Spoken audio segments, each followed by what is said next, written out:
Então, estou aqui no Festival de Recife para apresentar o filme Getúlio, que estreia agora nessa quinta-feira, 1º de maio, nos cinemas, né? É um filme que fala sobre os últimos 19 dias do presidente Getúlio, do que aconteceu, o que levou ele a se matar. Começa com um atentado contra o Carlos Lacerda.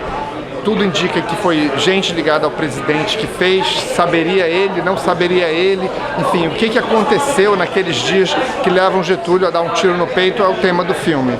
Vamos mostrar aqui no Festival de Recife, a emoção é grande, esperamos que a plateia receba bem o filme e que o filme tenha um impacto necessário para a gente continuar discutindo política no Brasil.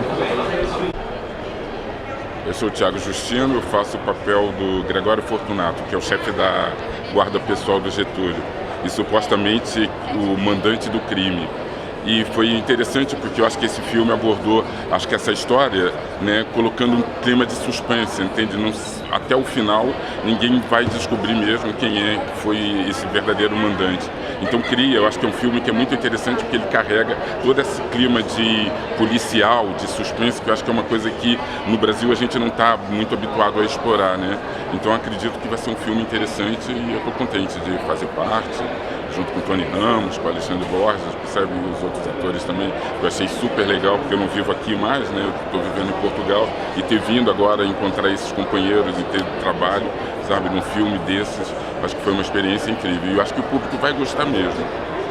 E, Thiago, qual é a tua expectativa para essa exibição aqui em Recife, pouco antes da estreia nacional dos cinemas? Olha, é isso, mas eu acho que já pelo que me falaram do festival, eu acho que ele vai ser muito bem recebido, eu acredito sim, porque é um filme que está com uma qualidade, eu acho que é excepcional para o cinema brasileiro, não é? Porque, como eu já disse, eu acho que não explora só o lado das favelas, da criminalidade, da violência, entende? Nem dessas comédias agora que está se passando muito, são comédias mais românticas, comédias de situação.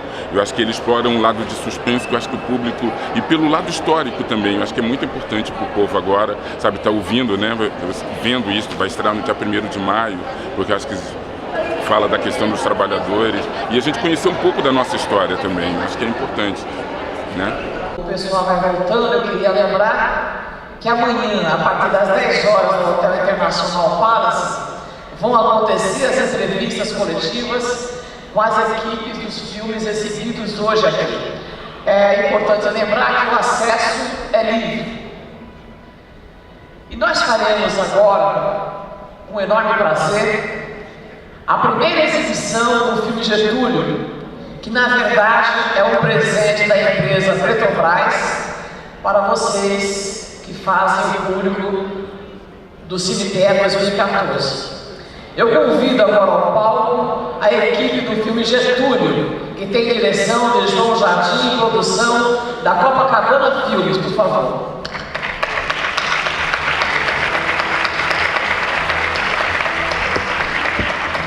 A sinopse trata de um tempo, agosto de 1954, o jornalista de oposição e do jornal Carlos Lacerda sofre um atentado à bala na porta da casa dele em Copacabana. O pistoleiro erra o tiro, só para resumir um pouco para vocês, que vocês vão ver daqui a pouco, e mata o major da aeronáutica Rubem Vaz, que fazia a segurança de Lacerda. Então o presidente da República, Getúlio Vargas, é acusado de mandar matar o maior inimigo político do seu governo, e Getúlio... Vamos lá, então. Ninguém sabe o que acontece no final mesmo. É verdade. Não, mas acho que você pode... Aliás, é uma história muito conhecida que a gente vai ver agora a maneira nova de contá-la. Desculpa, eu só queria fazer uma piada com a ideia de que é um filme que todo mundo sabe o final. Eu estava achando muito longa demais. Mas enfim, queria primeiro agradecer o convite do festival. Enfim, eu acho que já estive aqui em Pernambuco mostrando que podia ser feliz. Para mim foi um dia muito feliz na minha vida, foi um dia muito bonito aquela exibição aqui do filme. E tem até aqui na plateia a Valéria Fagundes, que era uma das pessoas que fez parte do filme, uma pernambucana de Maravilha, muito ilustre, e continua minha amiga. Mas enfim, esse filme Getúlio é fruto de sei lá, 6 anos de trabalho, pesquisa, de uma vontade de fazer um filme que fale sobre política. Eu acho que esse filme dialoga muito bem com o filme do Jorge, e aliás para mim é uma honra, né, passar o filme depois do filme do Jorge Furtado, porque eu acho que desde que eu me entendo como gente, assim, eu sempre admirei muito o trabalho do Jorge, então assim, é mais emocionante ainda. E, enfim, o filme, eu acho que ele fala de um Brasil muito atual, né, que nunca foi talvez tão atual, né. Ele faz com que a gente reflita sobre, né, a questão sobre nós mesmos, né, sobre, né, o filme fala sobre mim, eu acho, fala sobre todos nós, sabe? Não fala só sobre o Getúlio, né, porque o Brasil somos todos nós, né? Então o filme mostra uma coisa que persiste, né, enfim, então ele está falando da gente. E tem aqui comigo o Thiago Justino, que é um ator brasileiro que estava em Portugal há mais de 15 anos e que a gente foi encontrar ele lá para fazer o nosso Gregório Fortunato, e eu queria que ele também vai dar umas palavrinhas. E bom filme para vocês. O filme entra em cartaz esse circuito agora no dia 1º de maio, e se vocês gostarem, por favor, espalhem. Então é isso, boa sessão para vocês. Thiago.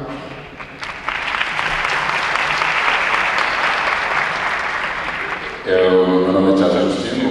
Eu tenho muito que agradecer ao João, porque esse filme significa para mim também a minha volta ao Brasil. No momento que eu acho que também o filme tem a sua importância por falar exatamente do Brasil, sobre as escolhas que nós vamos ter que fazer daqui para frente, para poder melhorar, para poder fazer desse país um país legal, um país que merece os brasileiros que eles têm, que ele tem. Valeu, obrigado.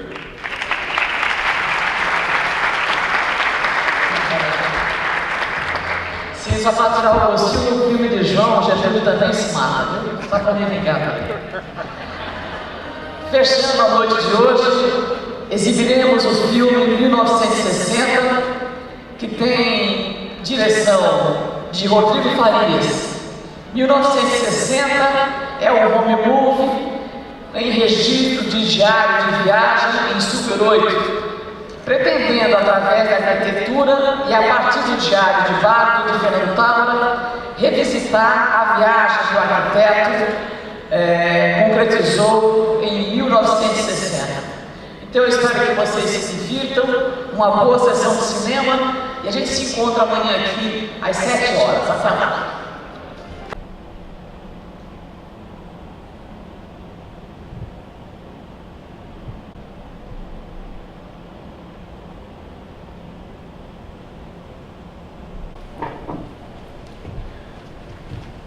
Bom dia, gente. Muito obrigado pela presença no segundo dia de debate do 18º CinePR, Festival do Audiovisual. Queria realmente agradecer a presença de todos. Estamos aqui com os representantes do filme Getúlio. A gente deu uma alterada na ordem da coletiva para poder atender o pedido do voo, né, que vocês estão voltando agora. A gente aqui tenta conduzir esse debate realmente de uma forma relaxada, descompromissada.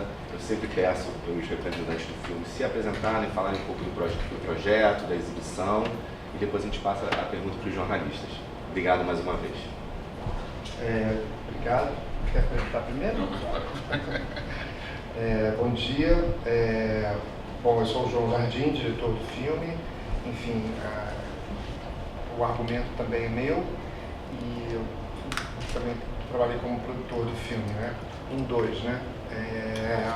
E primeiro eu queria dizer que peço desculpas assim, essa coisa do horário, mas é porque na verdade eu tenho que ir para Porto Alegre, porque hoje é o dia da pré-estreia do filme em Porto Alegre, e é uma viagem muito longa, e o único voo que chega lá a tempo é um que sai daqui 12h20, né? E para falar um pouco do Getúlio, assim, do filme, né? Eu acho que, só para introduzir o assunto, o que me interessou primeiro nessa ideia, nesse filme, foi falar da história do Brasil, né? Falar daqueles 20 dias ali, no qual você tem uma história, muitos elementos cinematográficos, e ao mesmo tempo que fala de um Brasil que ainda é muito atual, vamos dizer, fala de um Brasil que ainda existe até hoje, né? E que sempre existiu, né? Não é que existiu lá e acontece agora igual, né? E que sempre existiu, né? E que Brasil é esse, né? É esse Brasil pouco compromissado, né, com a ética, vamos dizer assim, né?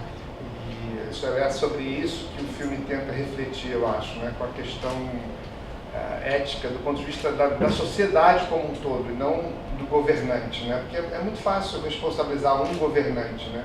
Quando, na verdade, existe todo um sistema que é cúmplice dessa falta dessa coisa sem mando, vamos dizer assim, né? Então, o que me interessou esses eventos, né?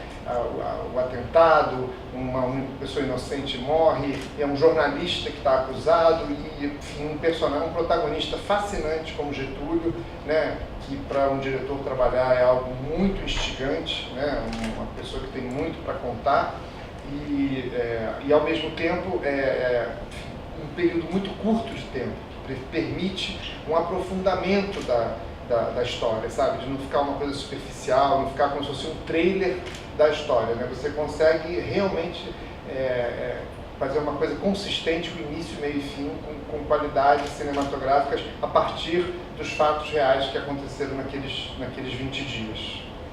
Eu acho que eu vou deixar o Thiago se apresentar e depois a gente abre para perguntas, né? Porque acho que, enfim, a partir do que vocês vão falando, a gente vai complementando a ideia inicial do filme. Bom dia, né? Eu sou o Thiago Justino, sou ator, estou fazendo o Gregório nesse filme. No filme, para mim também está sendo muito interessante, porque também é um meio, estou aproveitando essa viagem de fazer o filme para voltar para o Brasil. E o fato de viver 20 anos fora me fez também pensar e olhar para um Brasil. Então o filme também, para mim, também traz essa carga afetiva de que Brasil é esse, né? Nesse momento que a gente também está em termos de eleições, né? Para viver as eleições, a responsabilidade da gente, né? Como povo, né? Porque isso que me chama a atenção, né? Porque o Getúlio, pela história toda dele, ser um ditador, percebe? Quer dizer, voltar com toda essa história e como o cara era amado, né? Então, para mim isso tem uma responsabilidade muito legal. Primeiro, de ter feito o Gregório, né? Porque como era um personagem vivo, né? Então ficamos sempre com aquela responsabilidade. Às vezes ficava super aflito quando as pessoas chegavam para mim: meu pai trabalhou, fui amigo do Gregório. Aí o outro, entendeu? O Gregório tinha várias amantes, a mãe da minha coisa foi amante do Gregório. Eu falei, caramba, então parecia que o tempo inteiro, até que numa das conversas que achei também legal com o João, é que deixou-se de ficar a preocupação de fazer aquele Gregório e fazer o Gregório daquela história, daquele momento. Então isso me deu uma aliviada, né? E pensar que assim, eu posso contribuir dentro do enredo, dentro dessa história, e não tentar reproduzir. Eu acho que nem mesmo o Tony, acho que ficou muito com essa preocupação, né? Porque você vê o trabalho dele, que eu acho que é excepcional, né? Mas de uma maneira que você começa a acreditar naquela história, naquele momento mesmo, nesses 15 dias, assim. Acho que é isso. Obrigado.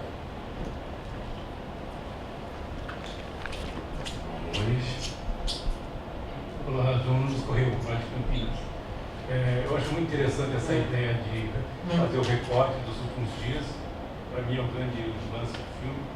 Mas ao mesmo tempo, e apesar do filme dizer isso, que ele foi ditador, e que torturou, e que prendeu opositores, etc. Esse recorte dos últimos dias dá a impressão que o filme o transforma num herói que se redime. E eu queria que você falasse um pouco a respeito disso, porque dentro do contexto em que o crime acontece, o suicídio acontece, ele está sendo injustiçado, está sendo traído, enfim. Ele vira mesmo o herói, enquanto o Lacerda vira o vilão da história. Mas isso que você falou é exatamente o que existe de mais interessante nessa história, né? Porque, primeiro, essa questão mesmo da automutilação com um tiro no coração, do ponto de vista de um pensamento católico, de punição de alguém que fez um mal, né?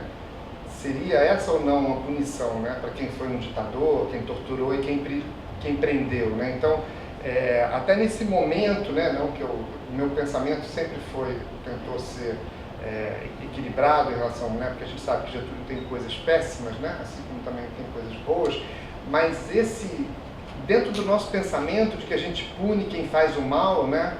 Essa atitude dele dar um tiro no coração é muito distante daquilo que a gente vê acontecer hoje em dia, por exemplo, né? Então, assim, existe realmente algum tipo,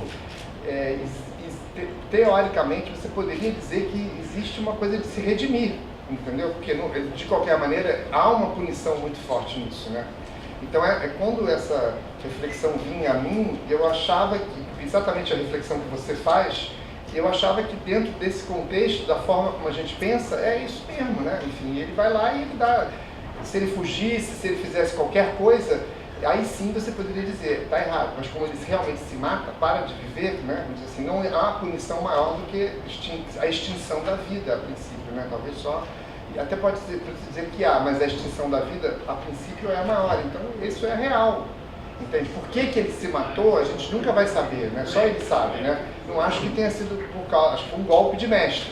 Mas o efeito colateral é, com certeza, uma punição, entendeu? Mas a impressão que se dá é que a gente, o espectador, a gente tem o tê-lo como herói, esquecendo do passado. Assim, não, mas aí aí você entra numa questão que também é muito pertinente e também é relevante para o filme, que é a questão da gente não ter outros produtos audiovisual que discutam essa figura, porque na verdade ele já morreu há 60 anos e nunca fizeram um filme sobre ele, ditador, né?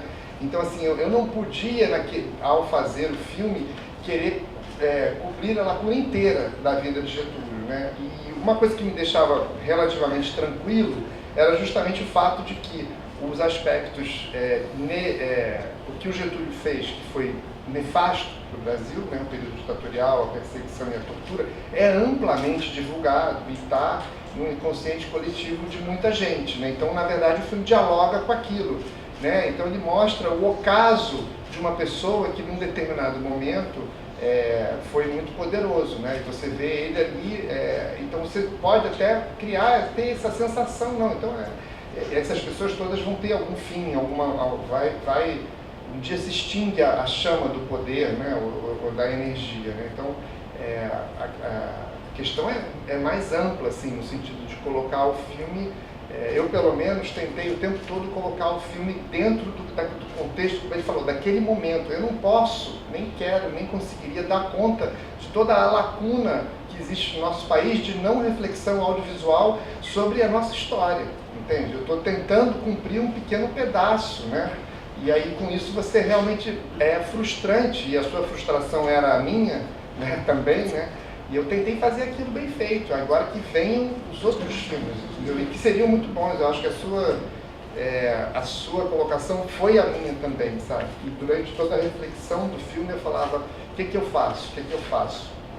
Ou eu teria uma solução absolutamente pobre, que era recorrer a flashbacks, né, para falar, para conseguir culpá-lo, ou então fazer o que eu fiz, né? Porque no filme você tem ataques muito violentos da parte dos opositores a ele, entendeu? Mas não tem dúvida que o filme tem uma construção que ele é o protagonista do filme, é o herói do filme, como você colocou. Mas aí é uma questão de dramaturgia também, né? João Sampaio, na parte daí. Oi, João. Eu queria, na verdade, João, que você falasse um pouquinho sobre a tua escolha para o ápice do filme. Para mim é muito curioso, seu filme é um filme na terceira pessoa, né, praticamente o filme inteiro, só que ele abre com um discurso, um off, na primeira pessoa, em que o personagem, que agora é o herói da história, ele se admite um ditador e tal, e ali a gente tem impressões que não são do Getúlio, mas que são tuas, né? Aí eu queria que você falasse um pouquinho sobre essa escolha, o porquê dessa escolha especificamente, e por que você sentiu essa necessidade desse off, dessa abertura para o seu filme? Ótima pergunta.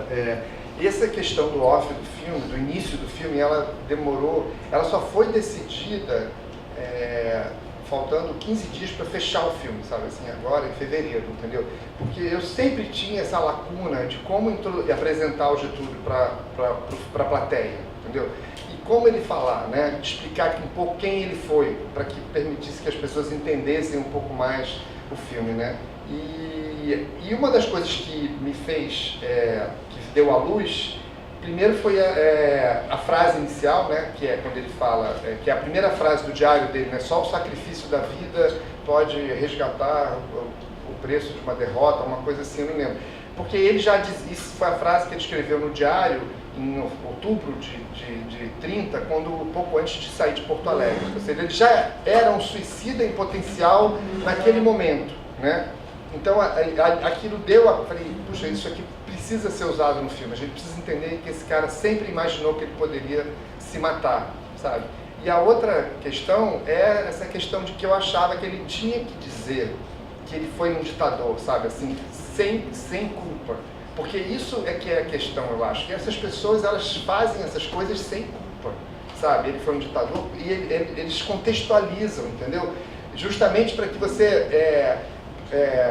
porque eu acho que essa que é... A gente sempre acha que as pessoas fazem as coisas erradas achando que estão fazendo as coisas, pensando, eu estou fazendo isso errado, eu sou mal. Não, a pessoa faz aquelas coisas achando que é o bem, entendeu? Então, assim, sabe, para mim era importante ele verbalizar, sabe, que ele falar na primeira pessoa que ele fez isso, que ele fez aquilo, que ele não sei o quê, porque isso foi impressionante quando a gente fez, porque a primeira ideia era ter uma narração de rádio ali, com outras coisas, sabe, com fotos, ou um radialista que fosse, tipo um repórter que fosse contextualizar quem foi Getúlio para o público, né?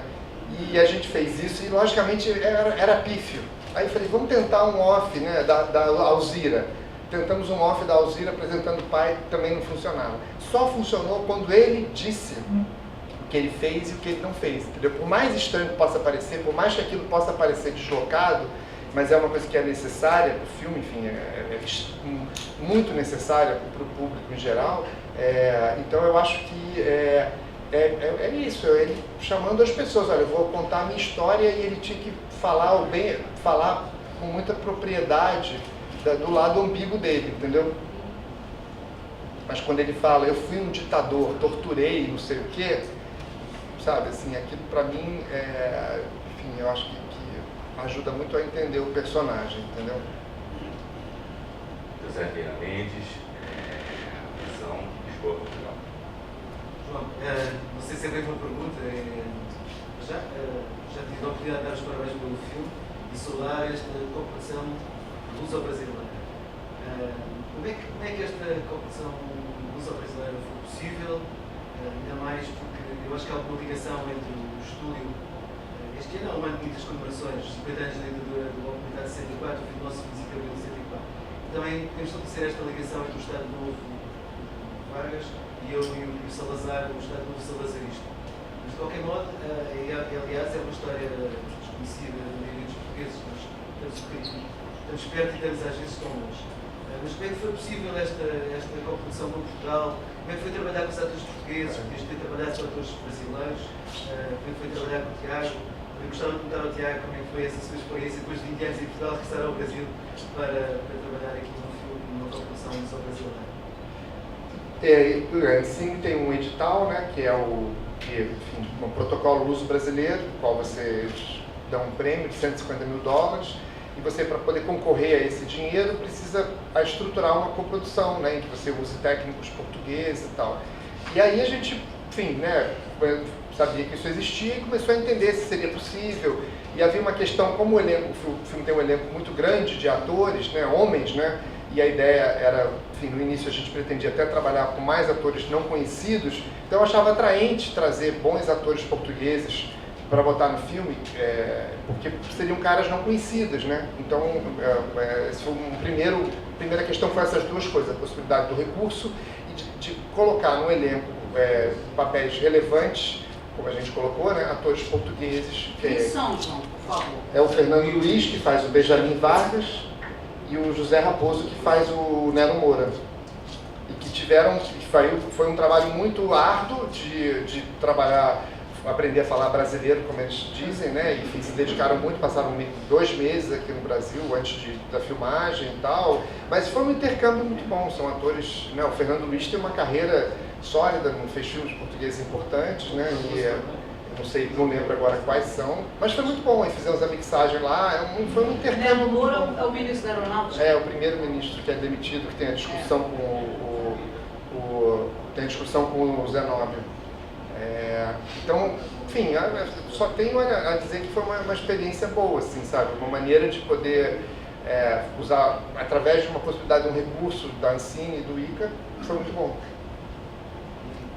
Tiago, agora, como é que foi voltar?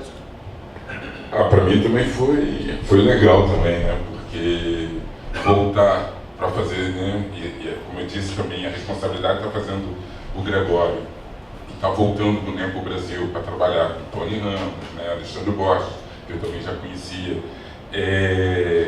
Foi super legal mesmo, foi uma experiência, como eu já disse, foi interessante. Só um minutinho. Eu acho que ele podia contar um pouquinho mais da trajetória dele, como é que foi parar em Portugal, né? Já que ele está falando. Conta um pouquinho da sua trajetória para nós. Onde você nasceu? Nasci no Rio, sou carioca, e fui para Portugal com uma peça de teatro que era Mulher Carioca aos 22 anos, do Aderbal Freire Filho. E na altura, como eu já fazia televisão e estava numa crise existencial e profissional, que era o fato de ser ator negro e no Brasil estar fazendo papel de escravo, entende? Na altura nem bandido tinha, era mais escravo.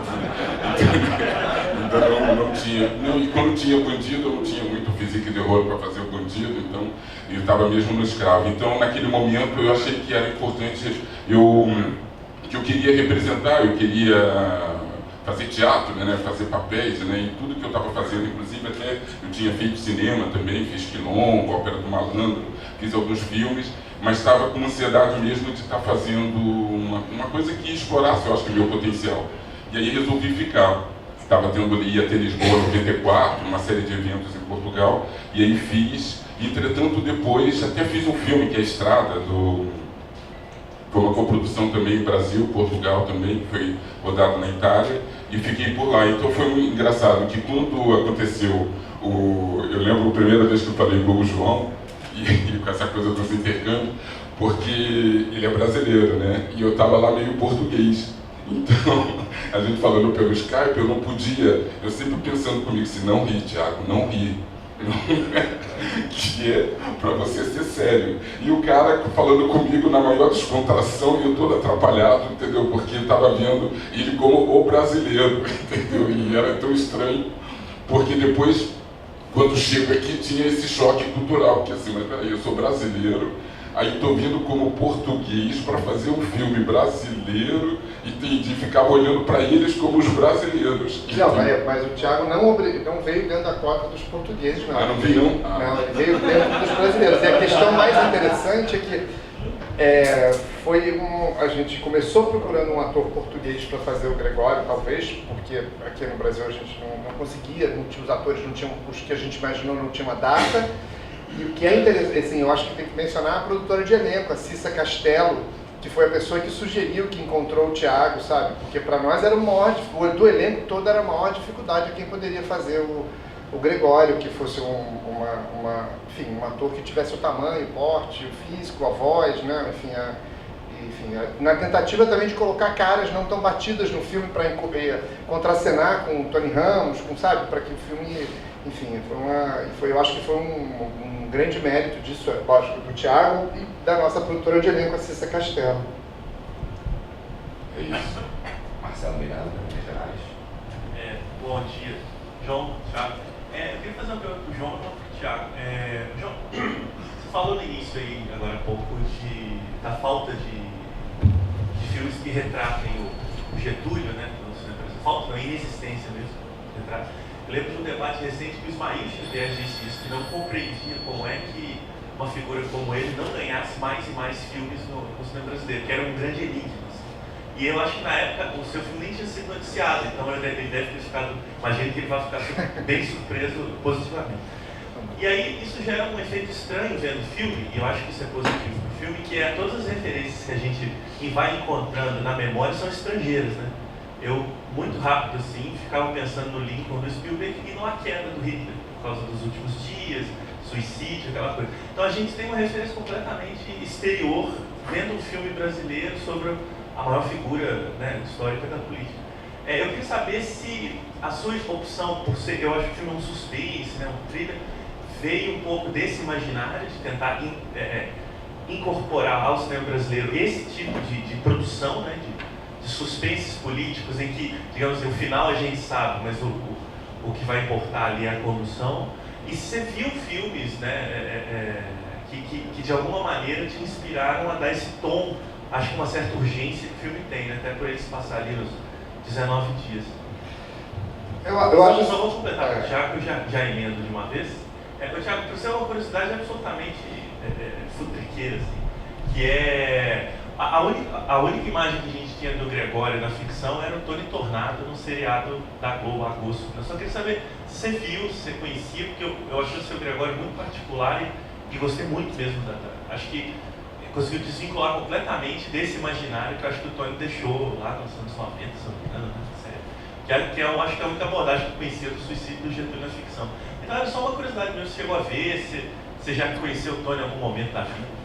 Não, o Tony eu já conhecia, que eu fiz um filme com ele que foi o Quilombo, né? Eu conheci e trabalhei com ele. Mas essa minissérie eu não vi. E aí quando me falaram, eu falei assim, eu não vou ver não. Né? Porque eu já estava com essa pressão de já ter que fazer o Gregório. Não é? E depois, porque eu fiz também, por curiosidade, eu também fiz, a minha primeira peça profissional foi o Vargas. Foi o Getúlio Vargas, né? Foi do Flávio Rangel, foi um musical no João Caetano. Então eu também esse universo para mim já era um pouco particular. Mas nessa peça você fez o próprio Gregório? Na peça? Na peça não. Eu era sambista. Eu passava no morro, aquelas coisas todas. Então eu já estava nessa cota dos negros, personagens negros que eu fazia assim. Mas aí eu acho que não, aí uma coisa que eu lembro, que durante a preparação, eu andei muito na cidade, eu andava muito, percebe? Porque a sensação que eu estava, que eu me sentia às vezes um pouco preso pelo fato de estar fora e com essa referência, porque embora não tenha vindo na cota, mas eu estava muito português, entende? Na relação toda, com a produção, com tudo, você entende? Então, eram momentos até que para mim eram um pouco estressantes. Eu lembro uma vez sair de uma preparação de um dia, aquilo não correu muito bem, e eu andei a orla toda na Avenida Atlântica, né, e fui até o Leme, era do Posto 6, fui até o Leme. Fátima Toledo do filme. Exatamente. Processando a coisa, porque era interessante, porque é muito difícil a gente estar com uma referência de alguém que já, sabe, que já viveu, e como eu disse, né, todo mundo tinha uma história para contar do Gregório. É interessante porque uma das coisas que me chamou a atenção no Thiago para fazer o Gregório é porque o Gregório ele fugia, pelo menos no conhecimento que a gente teve da vida dele, na pesquisa, do estereótipo do negro do ponto de vista do Tony Tornado, porque ele era eminentemente um articulador, né? Ele não era, ele era o segurança do Getúlio e tal, mas que tinha aquela coisa e tal, mas no segundo governo ele armou muitas coisas, entendeu? Então era uma pessoa que tinha algum tipo de refinamento para com quem os políticos se relacionavam, né? Para mim ele precisava ser um negro que um deputado chegasse e pedisse um favor, ele não podia ser só o segurança, entendeu? Porque para mim era muito claro que naquele momento ali, com a idade que ele tinha, ele já não era mais o armário que ele foi em 38, 39, 40, tinha uma coisa de articulação ali, tanto que ele guardava dinheiro na gaveta de campanha para deputado, entendeu? Então, assim, sabe, era uma coisa que tinha eu via no Thiago essa capacidade de articular essas corrupções, vamos dizer assim, sabe, mais do que de ser aquele armário que foi, né, armário no sentido não negativo, mas de ser só o segurança que foi no primeiro governo do Getúlio. Tudo que a gente... A guarda presidencial do segundo governo não tinha função praticamente, porque o Brasil vivia numa democracia, né? Então não precisava muito ali. Era só uma armação do irmão do Getúlio, de não sei o que e tal. Não tinha muita necessidade de um segurança como essa no primeiro governo, né? Agora, desculpa, eu esqueci a sua pergunta, cara.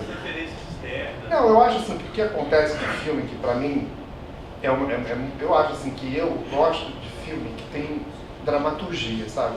Em que a cena tem história, as cenas funcionam dramaturgicamente, sabe? Assim, esse, né? Eu costumo dizer, esse dever de casa eu fiz muito, sabe? Assim, o que acontece naquela cena, quem quer o que é o que acontece, sabe? Tem uma dinâmica ali que eu acho que ela é intrínseca do cinema mundial, que é essa questão de uma dramaturgia interna a partir do desejo de cada personagem, a partir do que cada um quer ali e quem está impedindo quem de conseguir o quê, sabe? Então isso eu acho que é uma coisa que se trabalha muito mais no cinema fora do Brasil do que no Brasil. E essa questão dessa dramaturgia interna das cenas é o que cria o suspense, entendeu? Porque o tempo todo você tem alguma coisa que alguém quer e que ninguém dá, sabe? Assim, você tem um desejo que não está atendido, você tem algum tipo de emoção na cena. A cena não entra só para contar um pedaço da história. Ela entra para contar um pedaço da história, mas ela tem intrinsecamente dentro dela, né, naquele pedacinho de filme, uma certa dramaturgia, entende? E esse tipo de trabalho sobre o roteiro é uma coisa que acaba se assemelhando mais a um cinema mundial.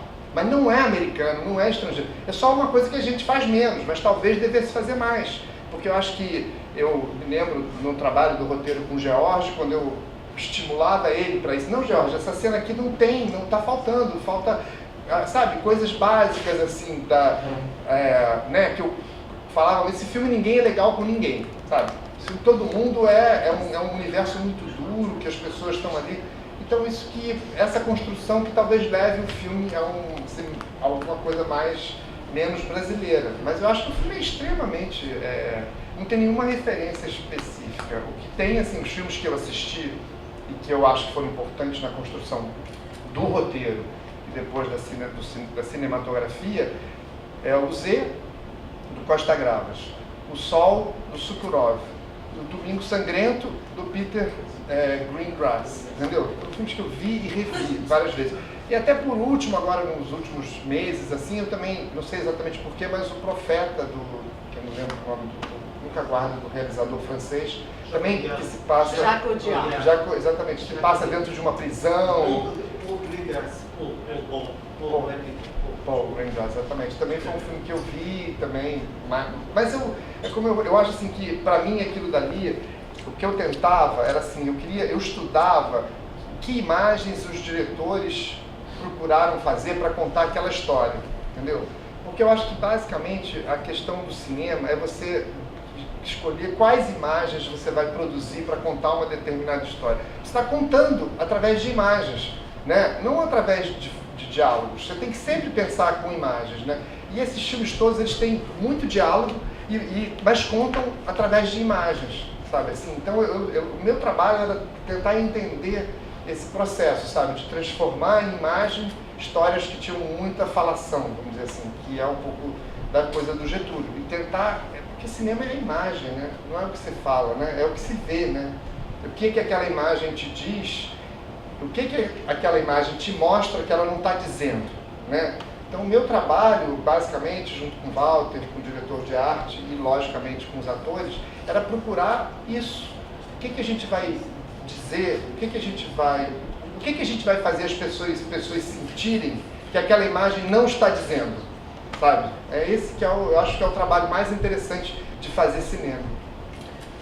Bom, temos aqui mais 4 perguntas, mas infelizmente a gente só tem tempo para mais uma pergunta. Vou passar aqui para o Celso Saladino, da São Paulo, e infelizmente o João vai ter que pegar... Não, eu tenho que sair só às 11, dá para ir até às 11. Então a gente vai seguindo, vamos aqui para o Celso, a gente vai... 6 perguntas? Então vou aproveitar e fazer 2. Eu acho que todo mundo que trabalha com biografia hoje no Brasil, seja em livros, seja em cinema, está um pouco assustado, está um pouco inseguro com as leis, né? Que você tem que falar com herdeiros de várias gerações. E o teu filme é cheio de figuras históricas com nomes e sobrenomes, não tem nenhum subterfúgio, estão todos lá. Eu gostaria de saber primeiro isso, como foi esse processo de busca de autorizações das pessoas, se é que nesse tipo de filme também é igual. E uma segunda pergunta, me corrija se eu estiver errado, mas parece que você fez a opção por um Getúlio mais nacional, né? Com pouco ou quase nenhum sotaque gaúcho, né? E eu gostaria de saber por que essa opção. O primeiro, quando a gente pesquisou, né, com pessoas que tinham tido contato com ele na época, né, o Hélio Jaguaribe, teve até uma secretária que está viva ainda, Lourdes Lessa, e outras pessoas, as netas e tal, o Getúlio realmente nesse momento praticamente não tinha sotaque gaúcho. Assim. Isso não teve nenhuma pessoa que falou, ele tinha o sotaque gaúcho e tal. Ele já... Porque ele é político, entendeu? Sabe? Não tem jeito, ele é mais do que tudo, ele pode ser um super gaúcho, mas ele é um político, entendeu? Ele é um político brasileiro. E não porque ele esqueceu Porto Alegre, mas porque ele queria o poder pelo Brasil inteiro, entendeu? Então não vai ficar falando com sotaque gaúcho. É uma estupidez, entendeu? Quando falar porque não tem sotaque, entendeu? O cara não pode ir para a Amazônia falar, entendeu? Fala um sotaque brasileiro, né? Todo mundo tem que achar que ele é o presidente de cada um daqueles estados, entendeu? Quando as pessoas falam isso, eu quase falo assim, mas é de uma estupidez política achar que um cara vai manter, né, isso e cultivar isso, né? E mesmo, né? A pessoa tem que tentar se misturar, né? Enfim. E isso foi...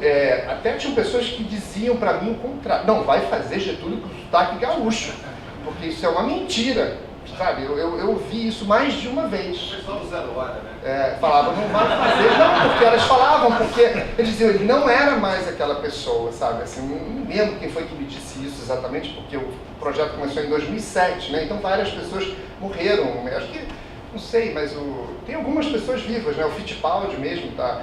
Mas enfim, então foi isso. A questão das biografias, eu acho assim que isso foi realmente muito difícil, porque primeiro foi a Ancine exigiu a autorização dos herdeiros do Getúlio. Então você imagina, você fazer um filme sobre o Getúlio com a autorização dos herdeiros. Falava, sabe, era uma loucura, entendeu? Porque obviamente a tentação de fazer um filme, a tentação de assim, porque eu queria fazer o filme e queria que os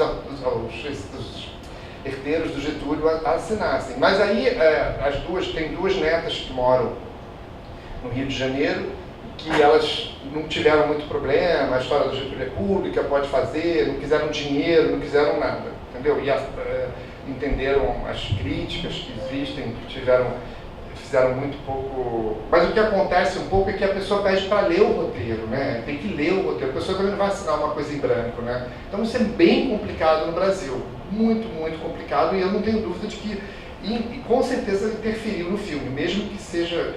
que tivesse tido carta branca, que tivesse tido não sei o quê, mas inconscientemente você sabe, e as outras pessoas, a gente não pegou a autorização de ninguém, então ainda pode dar algum problema em algum lugar. Mas eu acho que isso é uma das questões mais sérias no Brasil hoje em dia, porque não tem nenhuma história boa para contar que não precise disso, principalmente na questão do documentário, né? Você vai fazer um documentário não sobre pessoas, mas você não pode fazer um documentário mais sobre nada. Você não pode fazer um documentário sobre o 1º de Maio no Rio Centro, sobre nada, porque todas as pessoas que você acusa, poderia colocar alguma responsabilidade, podem ir lá e pedir para interditar o filme. Então, do ponto de vista jurídico, isso é muito grave, muito, muito, muito grave. A gente corre o risco, ainda corre o risco, mas eu acho que isso é uma das ousadias do filme, que é você fazer num país que tem legislação, que a gente tem um filme sobre Getúlio, porque o pessoal, uma parte da família do Sul, por exemplo, eles não acharam que não devia fazer o filme, entendeu? E a gente foi em frente, entendeu? Porque o Getúlio tinha 4 filhos, sabe? E ele, não, mas falar essas coisas aqui já tinha uma outra opinião, entende? Então é um risco, sabe? Eu tive que tomar muitos e muitos cuidados e tal, e, sabe, o tempo todo, porque é muito dinheiro, é muita responsabilidade, não sei o quê, e você o tempo todo sabe que pode ter algum problema, né? Lacerda, eu mandei o roteiro para o Sebastião Lacerda, filho do Lacerda, ele não fez comentários, sabe? Agora que eles viram o filme, há 2, 3 semanas atrás. Mas muito, muito, nossa, noite sem dormir por causa disso, cara. O meu medo é o Aécio. Exato. Tudo pode acontecer. O Aécio, ele já comentou com o Tony, como é que está vovô, não sei o quê, sabe? Tipo, mas tem que fazer, né? Enfim, tem que fazer. Tem que... Porque tem aquela cena que o Tancredo estimula a prisão e tal, eu brinquei com o João, falei, assim. Não, e aquela cena tudo isso está no livro que o Tancredo fala de Getúlio, tudo aquilo ele assumiu publicamente tudo, entendeu? Eu tive que tomar esse cuidado de só botar coisas que as pessoas assumiam publicamente, sabe? Não tem nenhuma fala no filme que não possa ser comprovada. Se o cara dizer, não, mas meu avô não disse isso, tá aqui, ó. entendeu? Então isso enfim, foi muito complicado, muita pesquisa, muito estudo, muita peneiração para poder construir uma dramaturgia mesmo com esse limite, entendeu? Sabe, assim, muito difícil. Mas o fato da frase estar no livro não significa se a família resolver criar encrenca, nem isso é um atenuante. Não, só é um atenuante num processo. No processo. Exatamente. Aí o juiz liberaria, mas se no primeiro momento eles disserem tira o filme, eles podem tirar. Exatamente. Entendeu? O que acontece é que se um dia a gente sofrer um processo sobre isso, dificilmente Mas pode acontecer, existe esse risco. E eu acho que às vezes a gente faz pessoas falam, não, mas o filme podia ser mais ousado. Eu falo, então tá bom, então. Vai trabalhar, fazer, sabe? Porque é muito, é foda, porque é muita limitação o tempo todo com relação a esse tipo de tema, sabe? Você não tem nenhuma proteção jurídica aqui para isso, entendeu? Com relação a nenhum deles, Afonso Arinos, todos aqueles textos do Afonso Arinos, tudo aquilo, as pessoas falaram aquilo, tá? O discurso do Arinos é o que ele fez na câmera. Ele fez 2 ataques ao Getúlio, as 2 cenas são 2 discursos do Arinos, entendeu? Só os discursos são enormes, né? O cara falou durante 40 minutos na tribuna, e você vai lá, tira um pedaço, 2 pedaços para compor e isso aqui é o que precisa pro filme, sabe? Porque não podia botar. Agora, a cena que ele discute com o Capanema é ficção, é escrita. E aí como é que você faz uma cena que o Afonso Arinos discute com o Capanema? Entendeu? Sem medo de que aí aquilo ali vai dar alguma coisa, entendeu? E tá lá no filme, entendeu? Então isso aí, eu falo isso, às vezes fico até com vontade de chorar, porque assim, foi foda. Foi muito difícil, porque era o tempo todo uma questão muito forte desse sentido. Desculpa. É um peso, sabe? O peso é a história. Eu sabia que estava lidando com pessoas de muita... E eu achava que tinha que fazer, sabe? Eu não podia ter essa história do Getúlio, ditador, mas o filme é esse. O filme não é sobre outra coisa, é sobre aquele momento. Mas é um peso que foi foda. E ainda porque ainda existe o risco. Né? Ainda sempre pode vir alguém encher o saco. Então você trabalha e tenta, e aí o risco é iminente. Carlos Milano. Oi, João, tudo bom? Cara, eu quero só fazer 2 perguntas simples. Assim, eu não pude acompanhar a sessão ontem e eu queria saber das tuas impressões, como foi a reação do público. Foi a primeira exibição pública, né? Não, o filme já tinha tido pré-estreia no Rio e em São Paulo. Assim, a gente está no processo de lançamento, ele entra no circuito na quinta-feira, né? Então a gente já tivemos algumas sessões do filme, assim, poucas, bem poucas, mas já tivemos algumas sessões, assim, sabe? Mas aberto ao público foi ontem, né? Aberto ao público em geral foi ontem, exatamente. Mas como é que foi a reação do Cara, público? eu fiquei fascinado com a forma como a plateia ficou ligada no filme, né? Uma plateia jovem, que mais difícil assim, mas as pessoas realmente, assim, a sala muito silenciosa, e eu estava do lado de fora quando acabou e via as pessoas saindo, né, ali num lugar meio escurinho para não me reconhecerem, e você via que as pessoas estavam exatamente como a gente gostaria que elas estivessem, que é refletindo sobre nós, sabe, assim, o filme propõe uma reflexão sobre o Brasil, entendeu? E ontem foi para mim um prazer, porque eu vi as pessoas saindo, porque não é um filme para você aplaudir, ninguém aplaude um cara que se mata, ninguém aplaude um filme que coloca na sua cara, né, a mediocridade política do próprio país, entendeu? Mas assim, as pessoas saíram pensando, sabe, assim, e essa é a ideia. Sabe? A ideia é essa, de você sair pensando, entendeu? Como que aquilo dali aconteceu e como que aquilo dali está em nós até hoje, entendeu?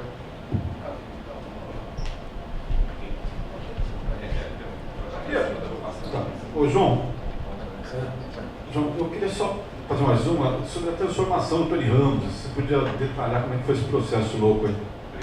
Então, a transformação do Tony Ramos foi assim... primeiro, o Tony Ramos, né, hoje eu estava assistindo o filme, né, e eu estava pensando assim, privilégio foi poder desfrutar, aprender com aquele pessoa, o ser humano que é o Tony Ramos, sabe, de comprometimento com o trabalho, de valorização do trabalho do ator, sabe. O Tony era uma pessoa que ele chegava para filmar antes de toda a equipe, ele tinha 2 horas de maquiagem, muitas vezes a gente tinha 1 hora de preparação, então ele chegava, só tinha ele e o maquiador, e uma pessoa de produção, sabe? Então, assim, ele o afeto que ele tem pela profissão dele é algo comovente, sabe, assim, né? Agora, o processo foram muitos testes, né? A gente tinha a ideia, um desafio, que era como fazer ele ficar parecido com Getúlio. Tinha as semelhanças iniciais e a gente foi construindo, né? Aí trouxemos uma pessoa para fazer a barriga do gordo, a roupa de gordo, né? Que era uma roupa que ia do tornozelo até o pescoço. E a pessoa veio e ficou aqui 3 semanas no Brasil, e uma roupa que é construída em cima do corpo dele, e a gente, na primeira semana ia lá, ele botava, via se estava direito, aí voltava uma semana depois, já estava mais gordo, não sei o quê, e sempre experimentando com figurino, até que se chega a uma coisa que você olha e fala, não, agora está com shape, né? Como é feito realmente nos Estados Unidos, né? Não vem alguém e diz, vou fazer isso e vai ficar bom, né? Vamos chegar a isso. Aí você vai construindo aquilo aos poucos, né? Experimentando cada vez mais um pouco, até que passa. Não, estava melhor antes. Aí você sabe que ficou bom. Mas você vai fazendo, né? É um processo de pesquisa, de experimentação, né? Isso que eu achei que foi um aprendizado para mim de trabalhar com essa pessoa, porque não é, a gente sabe como faz. Não, tem essa imagem, tem essa pessoa. Como chegar lá? Vamos descobrir. Quanto tempo precisa? 3, 4 semanas. Então, vamos lá. Aí vai fazendo de pouquinho em pouquinho, entendeu? Até chegar lá. Durou 4 semanas. Esse processo de fazer o tamanho dele durou 4 semanas. A pessoa ficou 4 semanas no Brasil, entendeu? Porque era uma costura de espuma para lá, espuma para cá, bom de bota, tem um pouquinho de gordura aqui, um pouquinho aqui, a bunda, a barriga, a parte da pelvis, tudo tudo é artificial nele, entendeu? O corpo todo não é uma barriga aqui, né? Ele vai enchendo a partir da perna, né? Até para poder dar aquilo que você não acha que é ele, né? Vamos dizer. E a questão e depois disso veio a cara, né? Aí a gente veio o negócio de raspar a careca, botar uma peruca, porque ele tira a gente bota como se fosse um couro cabeludo por cima do cabelo dele, e aí aplica um cabelo mais ralo, que parece que ele tem menos cabelo, como uma pessoa mais velha. E aí pinta, e aquilo junta no cabelo e pinta. Todo dia ele pintava os fios de cabelo, né, para ficar meio igual, porque a técnica o tipo de cor branco que melhor funcionou foi aquela que saía quando pintava, entendeu? E a gente achou bom porque assim a gente tinha controle de que ia ficar sempre igual, né? Então todo dia, eram 2 horas e meia de maquiagem todos os dias, sabe? Para fazer o Margarida Capital. Oi, João, a gente está fazendo uma piadinha aqui, né? Sobre o momento que ele vai cortar a carne, se é uma propaganda implícita da Friboi, se a Friboi entrou ou não. Mas enfim, vou resumir as minhas perguntas apenas em uma. A gente já tocou aqui várias vezes na questão da falta de obras audiovisuais, né? Mas eu queria saber se eventualmente você contou com algum documentário, enfim, com alguma imagem de arquivo, o que teria sido, se há uma rica gravação de época, eu imagino, né? Não, isso assim, o que há, como na época, né, o Getúlio sempre teve uma máquina publicitária, né, audiovisual a favor dele, o que há é tudo muito chapa branca, né? Existe não tive acesso a nenhum registro, só em São Borja lá, mas mesmo assim já era quando ele estava voltando para... Não tem registro audiovisual dele na informalidade, assim, sabe? Não tem. Nem áudio, nem visual, assim. Eu vi, foi tudo que tinha, né? A gente tem uma pesquisa muito vasta de imagens dele, entendeu? Mas não teve nada específico. É realmente uma lacuna, né? Agora, em contraponto, a literatura já tem, né? Bastante títulos, já tem aí uma memória bem razoável. E um dos trabalhos mais importantes deve ter surgido durante a sua trajetória, que é o Lira Neto, né? Eu queria saber se você conseguiu ler, se você falou com Lira, e se surgiu dados, nesse momento do filme, se surgiu dados reveladores que até, enfim... Na verdade, eu falei com o Lira, logicamente, o Lira viu o filme, eu mandei para ele, falei, vê se tem alguma coisa errada aí para eu mudar. Né? E o Lira foi muito gentil, enfim, quando ele lançou o primeiro volume, que o filme ainda não estava feito, eu li e fiquei fascinado, enfim, e, logicamente que o primeiro volume contribuiu já vi o roteiro, mas para o desenho psicológico que eu fazia do Getúlio, eu fiquei feliz porque ele estava no mesmo caminho.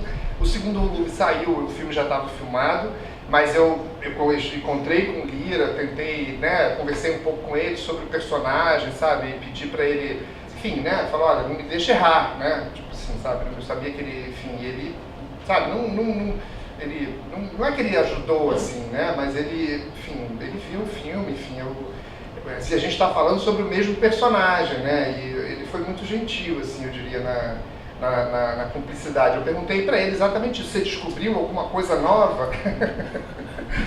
Aí ele falou, não, a princípio não, entendeu? Agora a gente só vai saber quando sair o livro, porque, né, tipo assim, eu acho que ele vai ter encontrado coisas, porque eu mesmo deixei muita coisa de fora porque não cabia, né?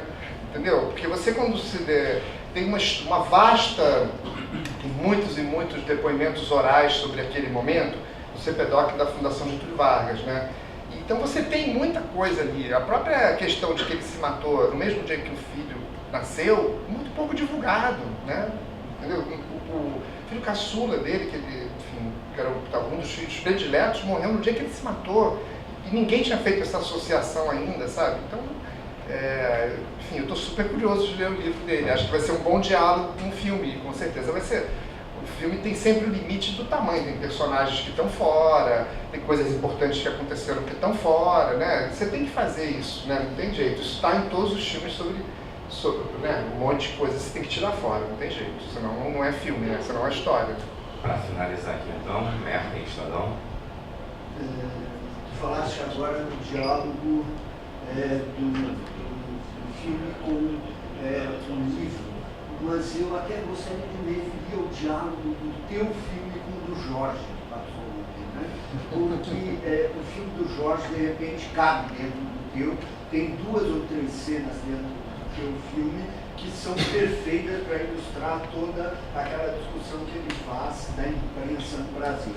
Aquela cena do Afonso Arinos dizendo que as provas, por exemplo, mas onde estão as provas para incriminar o governo? Estão na imprensa. Né? Aquilo é maravilhoso. Aquilo foi escrito pelo Jorge, na verdade. Não, aquilo é maravilhoso. Né? Estamos nos jornais, que é o que tem hoje.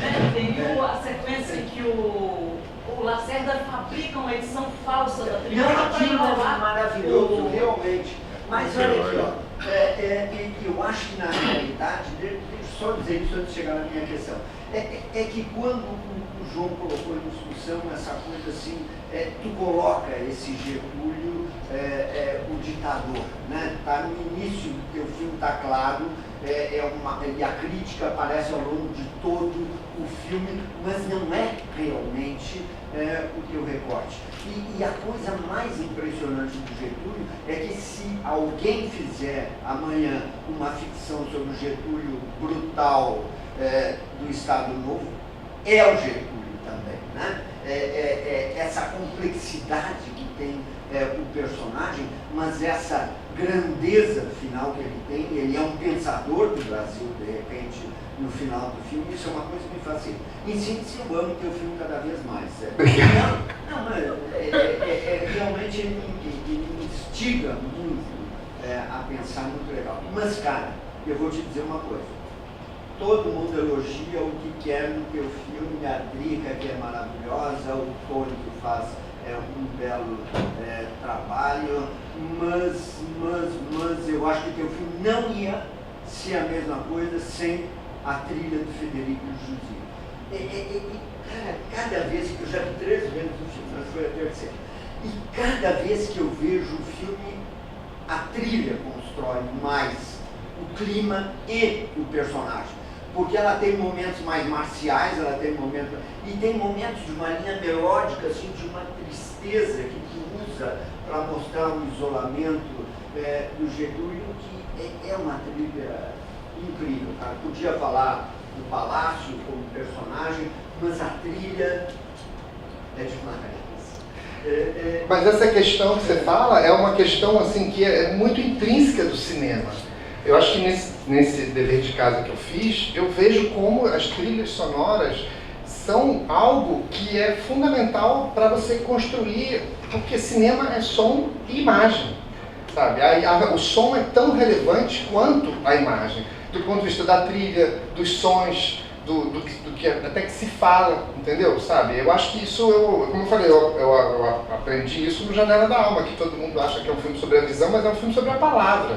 O que importa ali é o que é dito, entendeu? Então, assim, sabe? Então, isso foram milhas e milhas, assim, sabe? Porque o Federico mora em Madrid, mora em Los Angeles, e eu ia para os dois lugares para a gente trabalhar cada intenção de cada cena, realmente, assim, sabe? É lógico que, né, não dá para ser muito, mas a ideia era essa, porque eu sabia que a trilha sonora é muito, muito importante. E ela foi gravada em Los Angeles. Não, ela foi gravada na Hungria, exatamente. Porque as orquestras do leste europeu, elas são muito usadas pelo cinema mundial, porque elas são muito hábeis.